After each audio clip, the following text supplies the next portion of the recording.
नमस्कार मित्रांनो, टेक्नॉलॉजी मराठीमध्ये आपले स्वागत आहे. तर आज आपण पाहणार आहे ESIC पोर्टलवर कशाप्रकारे डिटेल्स चेक करायचे आहे. चला तर मग सर्वप्रथम आपल्या क्रोम ब्राउझरवर जाऊन आपल्याला ESIC सर्च करायचे आहे. ESIC सर्च झाल्यानंतर आपल्या पुढे अशा प्रकारे डॅशबोर्ड ओपन होतो. तर यामध्ये आपल्याला इन्शुरन्स पर्सन बेनिफिटमध्ये जायचे आहे. या ऑप्शनमध्ये गेल्यानंतर आपल्यासमोर असा डॅशबोर्ड ओपन होतो. यामध्ये आपल्याला युजर नेम आणि पासवर्ड टाकायचे आहे. खाली दिलेले कॅप्चर व्यवस्थित टाकून आपल्याला लॉग इन करायचे आहेत. तुम्ही जर नवीन युजर असाल तर आपल्याला सर्वप्रथम यावर आपले अकाउंट लॉग इन करायचे आहे. मी माझे अकाउंट लॉग इन केलेले आहे. तर तुम्ही तुमचे अकाउंटसुद्धा लॉग इन करून घ्यायचे आहे. व्यवस्थित कॅप्चर भरून मी आता लॉग इन करून घेतो. पोर्टल लॉग इन झाल्यानंतर आपल्या पुढे अशा प्रकारे डॅशबोर्ड येतो. या डॅशबोर्डवर आपण आपली सर्व डिटेल्स यामध्ये भरलेली असते. जर आपली डिटेल्स काही करेक्शन करायचे असल्यास आपण यामध्ये करू शकतो.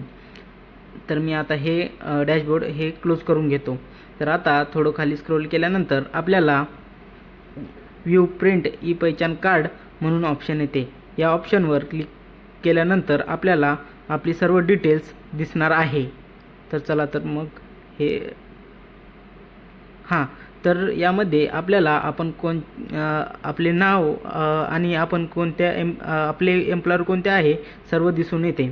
यानंतर आपल्याला प्रिंट ऑप्शनवर क्लिक करायचे आहे. प्रिंट ऑप्शनवर क्लिक केल्यानंतर आपल्याला आपली सर्व डिटेल्स दिसणार आहे. ही आपली पूर्ण डिटेल्स दिसून येते. तर यामध्ये खाली स्क्रोल केल्यानंतर डाउनलोड ऑप्शन आहे. तर या डाउनलोड ऑप्शनवर क्लिक करून आपण आपली ESICची PDF डाउनलोड करू शकतो. तर हे आपण PDF डाउनलोड केले आहे. तर यामध्ये आपल्याला सर्व डिटेल्स चेक करायचे आहे. आपले नाव, आपल्या फॅमिलीचे नाव, आधार क्रमांक सर्व व्यवस्थित चेक करून घ्यायचा आहे. तर अशा प्रकारे आशा आहे की तुम्हाला हा व्हिडिओ समजला असेल. धन्यवाद. तुम्ही जर चॅनलवर नवीन असाल तर चॅनलला सबस्क्राईब करा आणि बेल आयकॉनला प्रेस करा.